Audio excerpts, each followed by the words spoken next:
नमस्कार दोस्तों, जय माता दी। तो आज की वीडियो में हम बात करने वाले हैं कि हनुमान जी और बलराम जी का युद्ध, जिसमें हनुमान जी ने बलराम जी का घमंड किस तरह से तोड़ा था। चलिए वीडियो शुरू करते हैं। महाभारत काल अर्थात द्वापर युग में हनुमान जी की उपस्थिति और उनके पराक्रम का वर्णन मिलता है। हनुमान जी ने रामायण काल में भी कई बड़े बड़े महाबलियों का घमंड तोड़ दिया था, फिर चाहे वह रावण हो, मेघनाथ हो या बाली। यहाँ तक कि खुद लक्ष्मण जी भी महाबली हनुमान जी के पराक्रम को मान गए थे।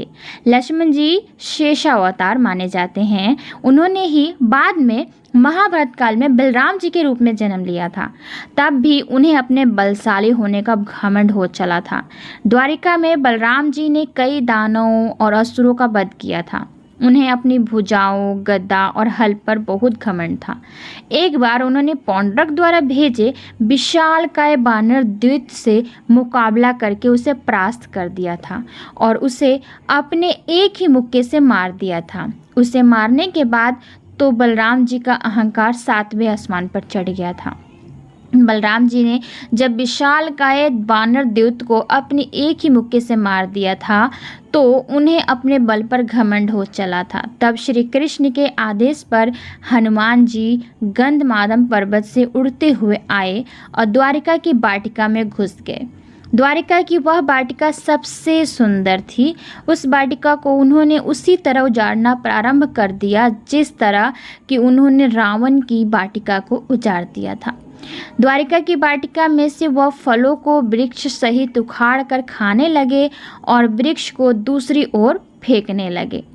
कई सैनिकों ने उन्हें ऐसा करने से रोका, परंतु वे सैनिकों से कहाँ संभलने वाले थे।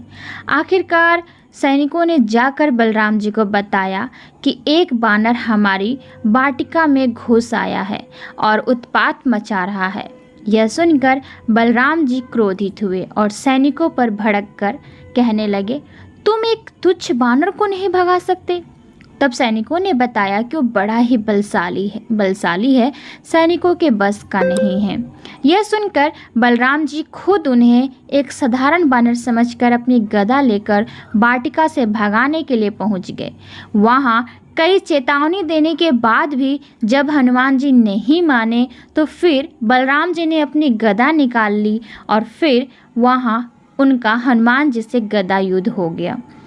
युद्ध करते करते बलराम जी थक कर हार कर हाँफने लगे और उन्हें समझ नहीं आ रहा था कि किस तरह इस बानर को काबू में करें। थक हार कर तब उन्होंने कहा कि सच कहो बानर, तुम कौन हो, वरना मैं अपना हल निकाल लूँगा। हनुमान जी ऐसे में श्री कृष्ण का ध्यान कर कहते हैं कि प्रभु, ये तो हल निकालने की बात कर रहे हैं, बताइए अब मैं क्या करूं। यह मानसिक संदेश सुनकर तब वहां पर श्री कृष्ण और रुक्मिणी दोनों ही प्रकट हुए। बलराम जी को उन्होंने बताया कि ये पवन पुत्र हनुमान जी हैं। यह सुनकर बलराम जी चौंक जाते हैं और वे तब हनुमान जी से क्षमा मांगते हैं और कहते हैं कि हाँ, उन्होंने अपनी जो स्वीकार करते हैं कि हाँ, मुझे अपनी गदा पर घमंड हो गया था। तो प्रेम से बोलिए जय हनुमान, जय श्री राम। तो आपसे मिलते हैं अगली वीडियो में, तब तक के लिए आज्ञा दीजिए।